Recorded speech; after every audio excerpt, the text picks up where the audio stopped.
el siguiente vídeo hablaremos de cómo organizar la anamnesis sobre los tratamientos crónicos y agudos que realiza el paciente al que entrevistamos.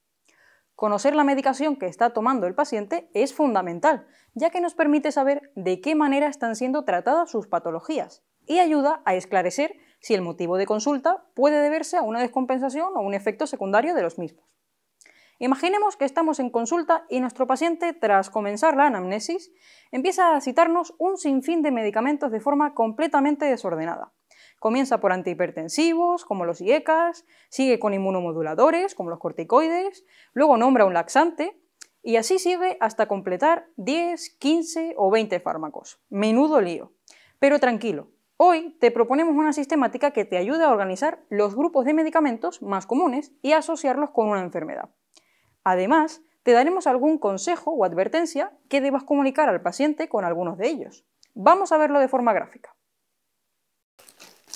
Esta es mi medicación, doctora. Esto es un auténtico lío. Vamos a ir por partes y veréis cómo es más sencillo de lo que parece. De todas las medicaciones tenemos que conocer tanto la dosis como la posología que está siguiendo el paciente. Para ello, procederemos a organizar la medicación de la paciente según las diferentes patologías, órganos y sistemas.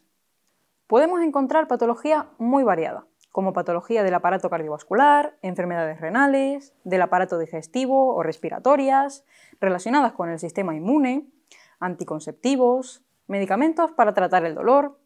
Tenemos que recoger datos de todos ellos, ya que pueden tener interacciones entre sí, contraindicaciones por la situación actual del paciente o advertencias por su posible toxicidad. Aunque podemos seguir cualquier orden, siempre que sigamos un esquema organizado, es habitual comenzar por los fármacos de la esfera cardiovascular, que incluye los tratamientos para la hipertensión, la dislipemia, para la cardiopatía isquémica o los anticoagulantes en algunas arritmias. Destacamos entre ellos grupos como beta-bloqueantes, IECAs y ARA2, calcio antagonistas, diuréticos, bien de ASA, tiazídicos o antagonistas de la aldosterona, anticoagulantes y antiagregantes, antiarrítmicos, estatinas. La recogida de los fármacos puede darnos pistas de las distintas enfermedades, porque no es habitual que los pacientes nos digan que no tienen hipertensión arterial y luego tengan pautadas combinaciones de antihipertensivos. Conocer los distintos fármacos y sus posibles efectos secundarios nos permitirá además relacionar algunos síntomas con estos, como por ejemplo la tos y la toma de IECAs, la hipotensión y bradicardia con la toma de betabloqueantes, la hiponatremia con las combinaciones de diuréticos tiazídicos y de ASA.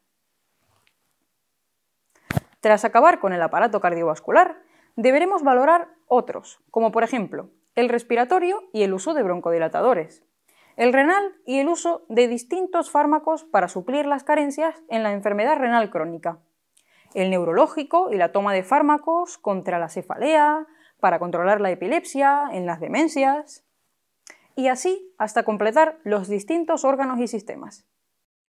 Un caso especial es el uso de los tratamientos para el control del dolor, donde debemos tener especial cuidado, porque la mayoría de ellos tienen alguna advertencia como efecto secundario. Los AINES causan molestias digestivas o afectación renal. El metamizol puede dar lugar a la afectación del hemograma con el riesgo de agranulocitosis. El consumo continuado de paracetamol se asocia con fracaso hepático. Los opioides, que provocan estreñimiento, depresión respiratoria y pueden condicionar una adicción al fármaco. Por otra parte, y respecto a los fármacos utilizados para el dolor, debemos señalar que en este apartado es muy frecuente la comercialización y el uso de fármacos sin receta y por lo tanto pueden existir pacientes que se sobremediquen sin seguir las indicaciones de los profesionales. Esto puede tener consecuencias a largo plazo o incluso causar otras patologías en el paciente. Es un dato que deberíamos conocer para así realizar un diagnóstico más preciso. Como puedes ver, es de suma importancia identificar los grupos de medicamentos asociados a las patologías de nuestro paciente y sus posibles efectos adversos. Con ello, te harás una idea de los fármacos que están correctamente pautados y aquellos que pueden ser redundantes e incluso perjudiciales para el paciente, y en los que se podría recomendar una de prescripción.